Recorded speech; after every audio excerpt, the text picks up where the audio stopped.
अस्सलाम वालेकुम everyone, welcome to my YouTube channel. आज की वीडियो एरास्मस मंडस स्कॉलरशिप के बारे में है और आप इसे एंड तक देखिएगा।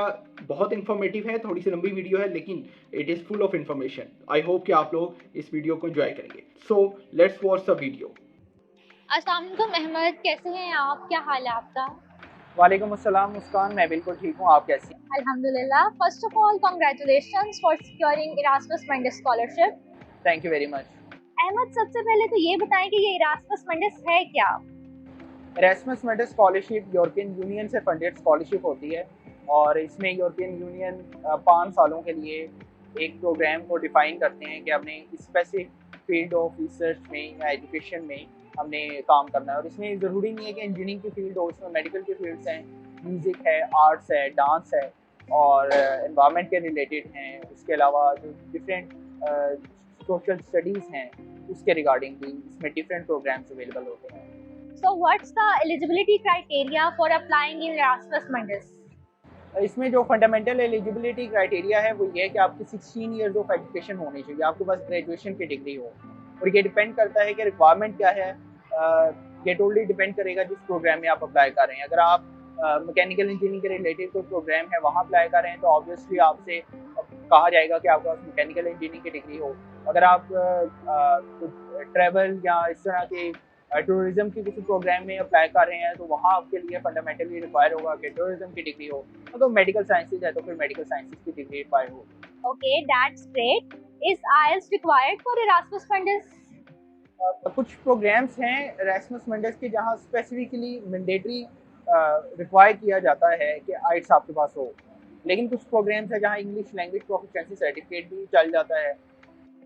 और जिस कोर्स में आपका सिलेक्शन हुआ है उस कोर्स के बारे में ब्रीफ करें ताकि अगर किसी ने उस कोर्स में अप्लाई करना हो तो उसे आइडिया हो। मेरा जो प्रोग्राम है वो है Erasmus Mundus joint master degree program for advanced ship structures. इसमें finite element analysis, computation fluid dynamics और जो शिप डिज़ाइन के रिलेटेड स्टडीज़ हैं वो फोकस्ड हैं और इसके रिगार्डिंग हमें पढ़ाया जाता है। Okay, is it a dual master degree program or single master degree program? Yes, obviously it is a dual master degree program. तो ड्यूरिंग मास्टर्स किस किस कंट्री में आपका स्टे है और पोस्ट स्टडी वर्क वीजा में क्या ऑप्शंस अवेलेबल हैं आपके पास?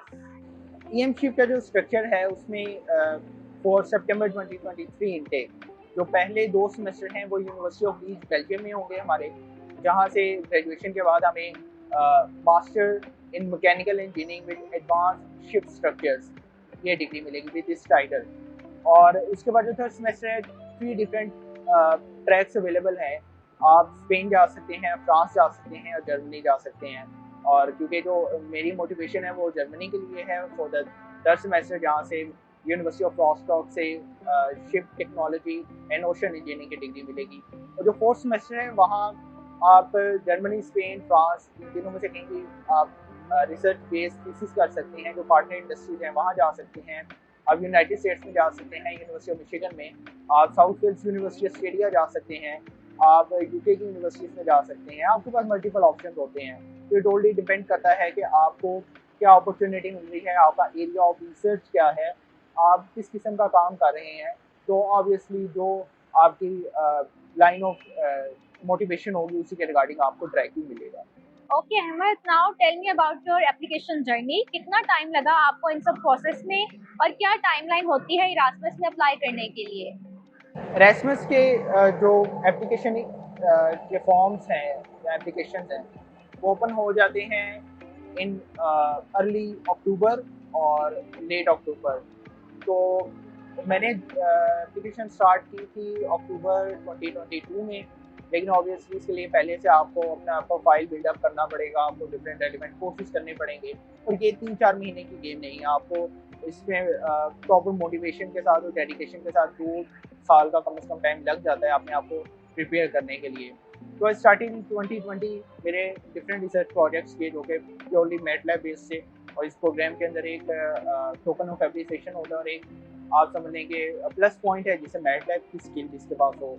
और उन रिसर्च पेपर्स के बाद फिर मैंने 7 कोर्सेज भी किए और मैं जॉब कर रहा था हुंडई पाकिस्तान में और इवनिंग टाइम में मैं डिफरेंट अपना कोर्स वर्क को भी कंटिन्यू किया हुआ था कि जो एक रेलिवेंसी है वो ब्रेक ना हो। तो फिर मैंने अप्लाई किया इन जनवरी 2023 क्योंकि डेडलाइन थी। तो उसके बाद फिर इसका प्री सिलेक्शन ईमेल आती है, आपको बताया जाता है कि आप लोग सिलेक्ट हो गए हैं। फिर आपका इंटरव्यू कंडक्ट करते हैं। प्री सिलेक्टेड कैंडिडेट्स के जो इंटरव्यू होता है उसके बाद आपका जो फाइनल डिसीजन के लिए आपके एप्लीकेशन जाती है ज्यूरी के पास।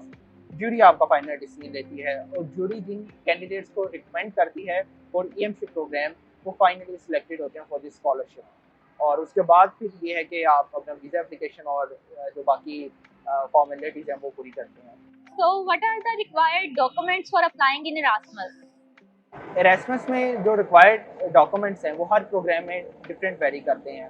आपको कई जगह पे एडिशनल डॉक्यूमेंट्स भी देने पड़ते हैं और मतलब आप ये समझ लें कि अगर आपके पास एफएससी की डिग्री है, मैट्रिक की डिग्री है, यूनिवर्सिटी की डिग्री है, डीएमसी है, और यहाँ मैं मेंशन करना चाहूँगा जिन स्टूडेंट्स का 6 सेमेस्टर का रिजल्ट कंफर्म हो गया है और वो 7वें सेमेस्टर में है तो वो अप्लाई कर सकते हैं। लेकिन उसके साथ आपको होप सर्टिफिकेट चाहिए होगा अपने डिपार्टमेंट से, यूनिवर्सिटी से, या आप जो ड्यूरेशन ऑफ डिग्री है उसके अंदर आप अपनी डिग्री कंप्लीट कर लेंगे। तो उसके साथ आपको आइट्स रिक्वायर होता है, और अगर वो ना हो तो इंग्लिश लैंग्वेज प्रोफिशिएंसी सर्टिफिकेट अगर चल रहा है तो वो आप यूटिलाइज कर सकते हैं। फिर आपके जो रेलिवेंट कोर्सेज आपने किए हैं, जो रिसर्च वर्क आपने किया है, उसके आपके पास एविडेंट प्रूफ होने चाहिए। जो आपने इंटर्नशिप्स की हैं, रेलिवेंट इंटर्नशिप, उसके आपके पास एक्सपीरियंस या इंटर्नशिप लेटर होने चाहिए।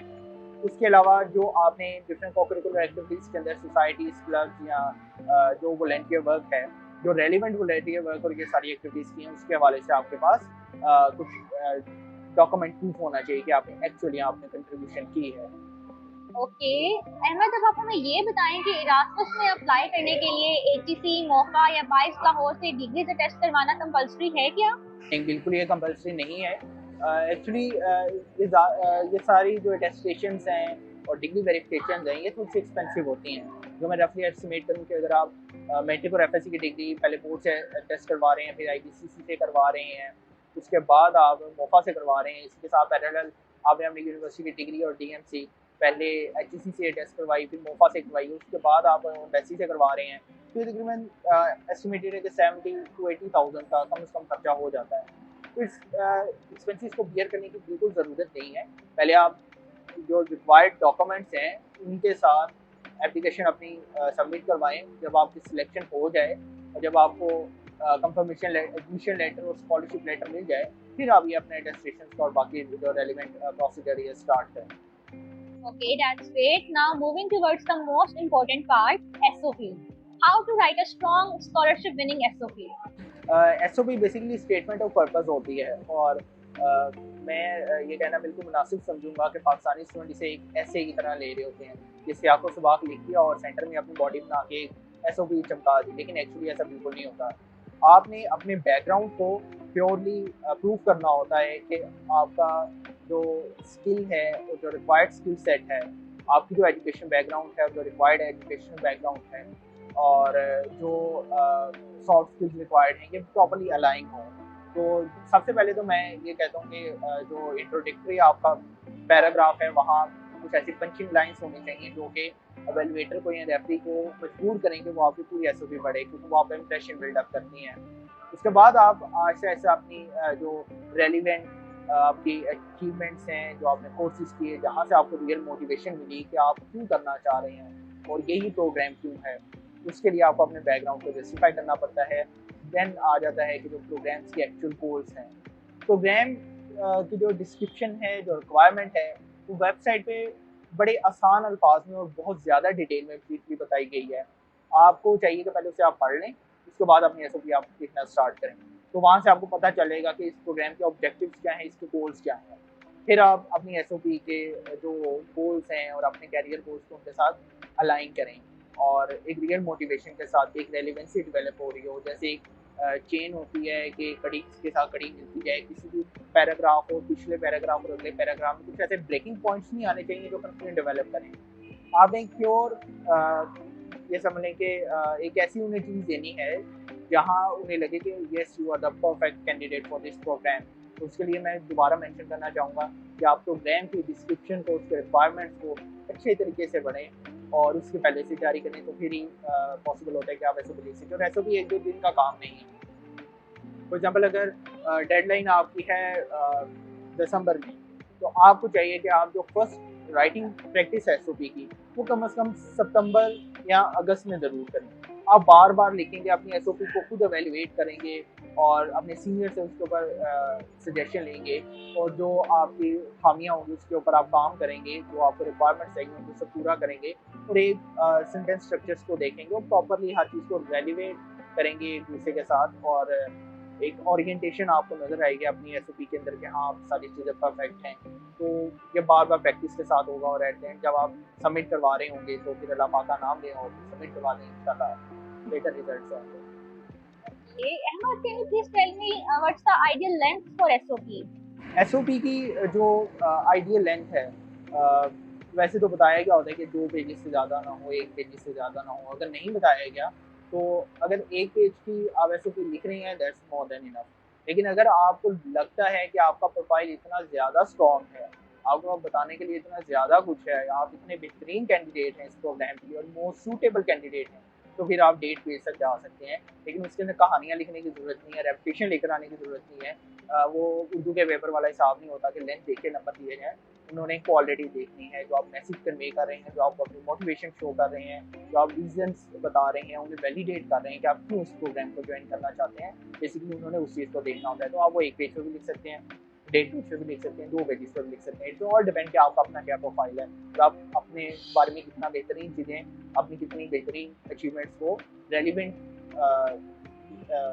साबित करके आप रिप्रेजेंट करते हैं।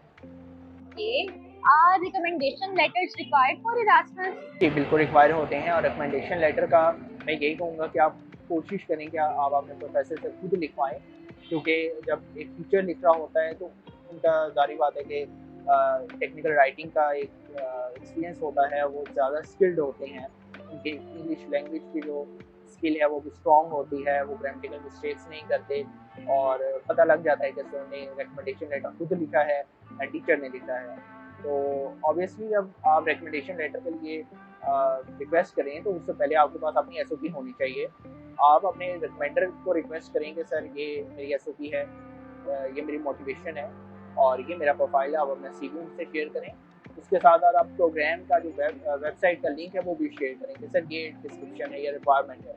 तो आपका रिकमेंडर बिल्कुल जैसे आपने SOP लिखी थी उस तरह पूरे चीज़ों को वैलिडेट करेगा, और आपको रिकमेंड करने के लिए जो प्रॉपर एविडेंसेस रिक्वायर्ड हैं, जो कि उन्हें चाहिए होते हैं, जो कि वो ढूंढ रहे होते हैं कि इस मामले, इस स्पेसिफिक फील्ड के अंदर रिकमेंड करें।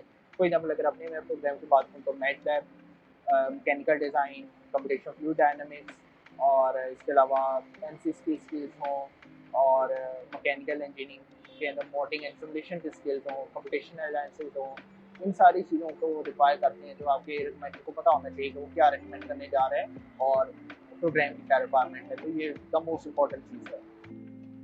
Okay, अब बारी है सबसे ज्यादा पूछे जाने वाले सवाल की। Does CGPA matters?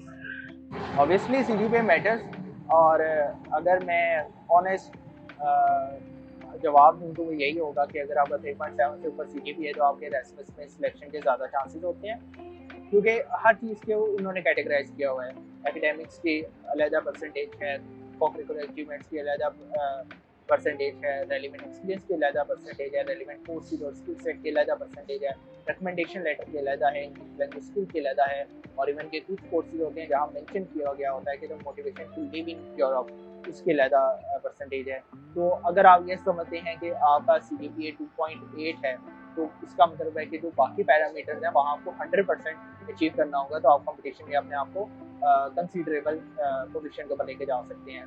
और अगर आपका 3.2 से 3.50 के दरमियान है, तो फिर ऑब्वियसली आपको दूसरे जो एवेलुएटिंग पैरामीटर्स हैं उनके ऊपर ज़्यादा मेहनत करनी पड़ेगी, अपना प्रोफाइल बेहतर करना पड़ेगा कि जो आपकी एकेडमिक की डेफिशिएंसी है वो कवर हो सके।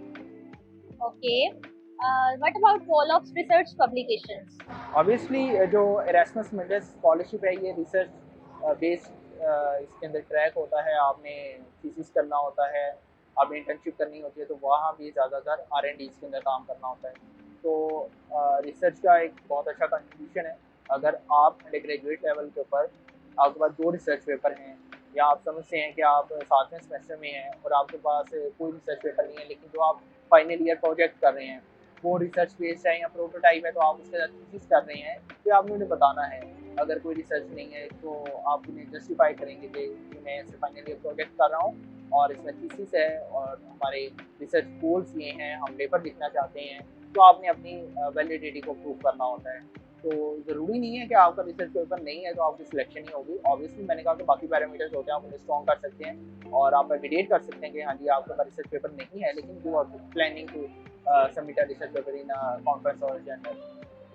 ओके, एक ओवरऑल समरी बता दें कि डेडलाइंस ओपन होने के बाद अप्लाई कैसे करते हैं और हर फील्ड के लिए अलग-अलग एप्लीकेशन सबमिट करनी होती है या सेम एप्लीकेशन चल जाती है? अच्छा, अगर मैं आपसे कहूँ कि आपने लाहौर जाना है और एक बंदे ने कराची जाना है, और ये पाकिस्तान के नॉर्थ वाली साइड पे लाहौर है और साउथ वाली साइड पे कराची है, तो ज़ाहिर बात है आप एक गाड़ी पे बैठ के नहीं जा सकते। आपको डिफरेंट उसके लिए मोड ऑफ ट्रांसपोर्टेशन यूज़ करने होंगे। तो एसओपीज़ और एप्लीकेशन बिल्कुल इसी तरह है। अगर आप समझते हैं कि आपने एक प्रोग्राम के लिए लिखी है एसओपी, तो उसके साथ फॉर एग्जाम्पल मटेरियल साइंसेस के ऊपर आपने अपना एप्लीकेशन रेडी कर लिया है, लेकिन आप 2-3 और मटेरियल साइंसेस के प्रोग्राम हैं, तो वहाँ भी उसे चिपका देंगे तो ये नहीं हो सकता, हमारे रिजेक्शन के चांसेस ज़्यादा हो जाएंगे, क्योंकि जो रेलिवेंसी है प्रोग्राम के साथ वो बहुत ज़्यादा इंपॉर्टेंट है। और जो एसओपी है इसके अंदर, वो मैं अक्सर कहता हूँ कि आपको ज़मीन से आसमान पे भी लेके जा सकती है और बहुत बेहतरीन प्रोफाइल वालों को आसमान से ज़मीन पे भी लेके जा सकती है। तो ये एक सादा सा इसके ऊपर कंक्लूजन है कि आपने अपनी एसओपी को बहुत ज़्यादा कंसीडर करना है, रिकमेंडेशन लेटर्स को अच्छे तरीके से करना है। अगर ऐसे रिक्वायर है तो उसके अंदर आपने कॉपी पेस्ट बिल्कुल नहीं करना और किसी किस्म के चीटिंग टूल्स यूज़ नहीं करने या कोई जुगाड़ नहीं लगाना सादा अल्फाज के अंदर। आपने मेहनत करनी है चीज़ों के ऊपर। और एप्लीकेशन के बारे में मैं जैसे पहले बताया कि ये अक्टूबर के स्टार्ट में तकरीबन काफ़ी प्रोग्राम्स के इंडेक्स की एप्लीकेशन ओपन हो जाती हैं और तकरीबन मार्च के मिड में या जनवरी के मिड ऑफ जनवरी से या फरवरी से लेकर मिड ऑफ मार्च तक आपकी मेजॉरिटी एप्लीकेशन क्लोज हो रही होती है। तो आपने अपने जो प्लानिंग है वो इस हिसाब से करनी है कि आपके पास डॉक्यूमेंटेशन और जो रिक्वायरमेंट है वो तकरीबन डेडलाइन से 3 महीने की पहले की पूरी हो गई हो, कि आप फिर उसे फाइनल रिव्यू दे रहे हो, फाइनल टच दे रहे हो कि आपने किस प्रोग्राम में अप्लाई करना है, उसकी क्या रिक्वायरमेंट्स हैं। तो हर प्रोग्राम के लिए आपको लहरा इसके लिए काम करना पड़ेगा।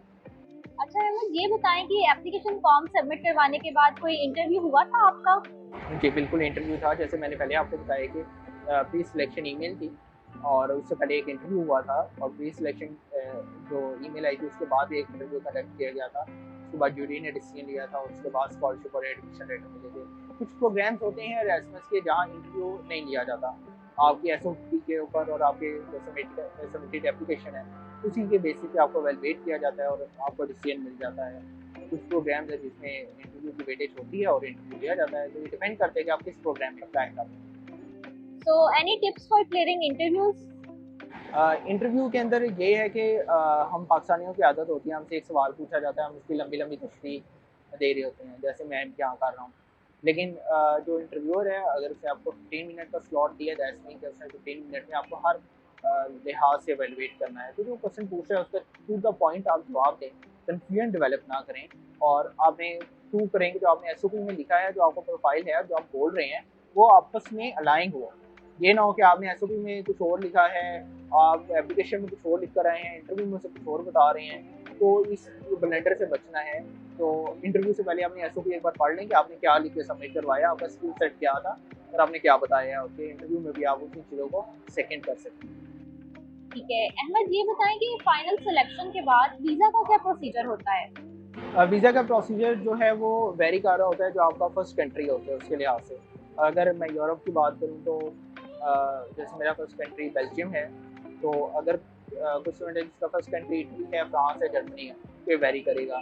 इनकी डॉक्यूमेंट्स रिक्वायरमेंट वेरी करेंगी, इनके डॉक्यूमेंट्स की टेस्टिफिकेशन जो रिक्वायर हैं वो वेरी करेंगी और इनका एप्लीकेशन प्रोसीजर का जो टाइम लाइन है वो भी वेरी करेगा। तो अगर मैं बेल्जियम का स्पेसिफिकली बताऊँ तो जो आपको बेल्जियम कॉन्सुलेट की वेबसाइट के ऊपर डिटेल्स मिलेंगे, आपने वो डॉक्यूमेंट्स अच्छे तरीके से जो उन्होंने रिक्वायर किए हैं बगैर किसी डॉक्यूमेंट को हल्का लिया आपने सारे डॉक्यूमेंट सबमिट करवाने हैं। और उसके बाद ये है कि बेल्जियम का तो इंटरव्यू नहीं होता, और कुछ कैंडिडेट्स होते हैं जिनका इंटरव्यू कॉल है। मेरे साथ एक मेरे फेलो हैं जिनमें इंटरव्यू कॉल आई है, तो इंटरव्यू देने के इस्लामाबाद, उसके बाद उन्हें वीज़ा मिला, लेकिन मैंने एप्लीकेशन सबमिट करवाई तो विदाउट इंटरव्यू मुझे वीज़ा इशू हो गया था। तो ये डिपेंड कर रहा होता है कि आपकी एप्लीकेशन क्या है, आप क्या सबमिट करवा रहे हैं, और उस वक्त कंट्री के हालात क्या हैं, और जिस कंट्री में आप अप्लाई करें उसके क्या हालात हैं। तो ये सिनेरियो बेस्ड होता है, वेरी करता है। ओके, तो आइडियली कितना टाइम लेती है एम्बेसी केस को प्रोसेस करने में? जो बेल्जियम एम्बेसी के बारे में अगर मैं बताऊँ तो एरास्मस मटिस स्कॉलर, आपने वहाँ बताना होता है कि जी मैं एरास्मस मटिस स्कॉलर हूँ। ऑब्वियसली आपका जो डिटेल्स हैं वो ऑलरेडी आपके प्रोग्राम कोऑर्डिनेटर ने आपके कॉन्सुलेट के साथ शेयर की होती हैं, लेकिन फिर भी आपने अपनी जस्टिफिकेशन करनी होती है। और अगर मैं अपनी बात करूँ तो मैंने SOP भी एक लिखी थी, उसके लिए CV भी रखी थी, और जितने पॉसिबल डॉक्यूमेंट्स वो मैंने एक्स्ट्रा रखे थे, और मुझे तकरीबन 1 हफ्ते के अंदर 7 वर्किंग डेज के अंदर वीज़ा मिल गया था। ये समझ लें कि मैंने 1 तारीख को अगर फाइल सबमिट करवाई है DFS ऑफिस में, तो मेरे पास पासपोर्ट आ गया था 7 वर्किंग डेज के बाद। तो ये एक बड़ी आइडियल और अच्छी किस्मत के साथ ड्यूरेशन है, वरना 1 महीना भी हो सकती है, 1.5 महीना भी हो सकती है। तो कहा यह जाता है कि जब आपको एडमिशन लेटर और स्कॉलरशिप लेटर मिल जाए तो आप उसी दिन से अपना काम स्टार्ट करें। आपने एक बार डिसीजन ले लिया कि हाँ जी मैंने जाना है, तो आप विदिन 15 to 20 डेज अपनी अटेस्टेशन पूरी करें। पैरेलल आपने अगर मेडिकल करवाना है तो वो करें। आपने अगर कोई और आपकी रिक्वायरमेंट है, पुलिस इंस्पेक्टर सर्टिफिकेट है, तो वो आप रिक्वायरमेंट अपनी पूरी करें। आप अपॉइंटमेंट पहले अप्लाई करें। आपको एक अपनी कैलकुलेशन होनी चाहिए कि 1 महीने के अंदर ये सारे मेरे डॉक्यूमेंट पूरे हो जाएंगे, और 1 महीने के बाद मैंने अपनी एप्लीकेशन सबमिट कर देनी है। तो ये आपकी एफिशिएंसी के ऊपर डिपेंड करता है कि आप क्या ड्यूरेशन आपको एंटरटेन करनी पड़ रही है। ओके, अच्छा अहमद, ये बताएं कि जब आप एक सुबह सो के उठे थे और आपने अपनी ईमेल चेक की थी और आपको ईमेल आई हुई थी कि आपका फाइनल सिलेक्शन हो गया इरास्मस मंडस में, तो उस वक्त ईमेल पढ़ के क्या फीलिंग्स थी आपकी, क्या फील कर रहे थे आप? ऑब्वियसली ये मेरा एक ड्रीम था कि मैं एरास्मस मटिस स्कॉलरशिप के लिए सिलेक्ट हूँ, और एक प्रेस्टीजियस स्कॉलरशिप प्रोग्राम को ज्वाइन करूँ। तो खुशी हुई थी, और अल्लाह पाक का करम है कि अल्लाह पाक ने इस अजीम नेमत से मुझे नवाजा है। पेरेंट्स खुश हैं। Okay, any tips and suggestions for the students applying in Erasmus? Tips और सजेशन तो यही है कि आप मोटिवेटेड रहें, और आप अल्लाह ताला पे भरोसा रखें। हर चीज़ आसान होती है जब अल्लाह पाक आपके दिल में किसी चीज़ का इरादा डालता है, तो इसका मतलब है कि उसने कुछ ना कुछ तो प्लान किया हुआ है। तो आप अल्लाह पाक पे तवक्कल रखें, अपनी मेहनत करें। अगर आपको किसी एक जगह से रिजेक्शन मिली है तो ऑब्वियसली उसका रिवार्ड कहीं ना कहीं और से आपको मिल जाएगा। तो तवक्कल अल्लाह बहुत ज़रूरी है, और अपनी सारी मेहनतों को डेडिकेट करें अल्लाह पाक की तरफ, और उसकी रहमत की दुआ करें, नमाज ना छोड़ें। अच्छा, मुझे बताएं कि what are the benefits of Erasmus और why we should apply for Erasmus? मतलब हम सिंपल मास्टर्स करने भी तो जा सकते हैं, PhD करने जा सकते हैं, then why Erasmus? Erasmus Mundus program जो हैं वो मैंने स्टार्ट में बताया था कि स्पेसिफिकली एक फील्ड के रिलेटेड होते हैं। आप अगर एडवांस शिप डिज़ाइन के लिए काम कर रहे हैं तो इसका मतलब है कि आप मेरीन इंजीनियर या मेरीन डिज़ाइन इंजीनियर, या आप शिप डिज़ाइन इंजीनियर के लिए काम करेंगे। अगर आप किसी और पैटर्न से जाते हैं, रेगुलर एडमिशन लेके जर्मनी जाते हैं, बेल्जियम जाते हैं, तो ऑब्वियसली आप उस स्पेसिफिक फील्ड में उस तरह स्पेशलाइज नहीं होंगे, आपकी ट्रेनिंग उस तरह नहीं हुई होगी, आपको उस वो फैसिलिटीज़ जो एक एरास्मस मटिस स्कॉलर को ड्यूरिंग द प्रोग्राम मिलती है वो उस तरह नहीं मिल रही होंगी। तो एक थोड़ा सा गैप रह जाता है। और फिर ये है कि इसका जो अच्छा बेनिफिट है कि आपके पास अपॉर्चुनिटीज़ होती हैं। अगर आपने मेहनत की है, डेडिकेशन के साथ आप चले हैं, तो आपको PhD पोजीशंस मिल जाती हैं, आपको पार्टनर इंडस्ट्रीज के अंदर जॉब मिल जाती है अगर आपने वाकई मेहनत की है। और उसके साथ साथ ये है कि आपको 1 साल का जॉब सर्च वीज़ा मिलता है जो आपको पार्टनर कंट्रीज होते हैं। अब EM शिप का ये है कि after this program job seeking visa आपको मिल सकता है 1 साल के लिए जर्मनी, फ्रांस और स्पेन में। आप कहीं भी जा सकते हैं। तो ये इसके बेनिफिट्स हैं। ओके, स्कॉलरशिप अमाउंट क्या है इरास्मस की, और does Erasmus cover accommodation and travel expenses? Travel expenses इसके अंदर कवर होते हैं, और लिविंग एक्सपेंसेस के लिए आपको 1100 यूरोस मंथली ग्रांट मिलती है, जिसमें आपने अपने मेडिकल इंश्योरेंस और अपनी लिविंग जो है उसे देखना होता है, और जो भी आपके क्लोथ के ड्रेस है, खर्चा वगैरह है, आपका मोबाइल वगैरह आईफोन लेना है, या जो भी आपने करना है, तो इस 1100 यूरोस के अंदर आपको उसके अकोमोडेट करना पड़ता है। इसके अंदर अकोमोडेशन के भी चार्जेस आ जाते हैं। तो एक अच्छी हैंडसम अमाउंट है कि आप एक अच्छा नॉर्मल लाइफ स्टाइल इंजॉय कर सकते हैं यूरोप में। पाकिस्तान के लिहाज से तो थोड़ा ब्रांडेड हो जाएगा, लेकिन फिर भी बेहतरीन हो जाता है। Thank you very much for watching this video, और आई होप कि आपको बहुत इन्फॉर्मेशन मिली होगी, आपकी जो क्यूरीज हैं उनका आपको जवाब मिला होगा कि क्या एरास्मस मेंडिस स्कॉलरशिप है, ईएमशिप क्या है, और बेनिफिट्स क्या है एरास्मस मेंडिस स्कॉलरशिप के। और इस तरह की मज़ीद इन्फॉर्मेटिव और अमेजिंग वीडियोस देखने के लिए आप मेरे यूट्यूब चैनल को फॉलो करें, और इस वीडियो को लाइक करें और ज़्यादा से ज़्यादा शेयर करें, और मिलते हैं अगली वीडियो में। अल्लाह हाफिज़।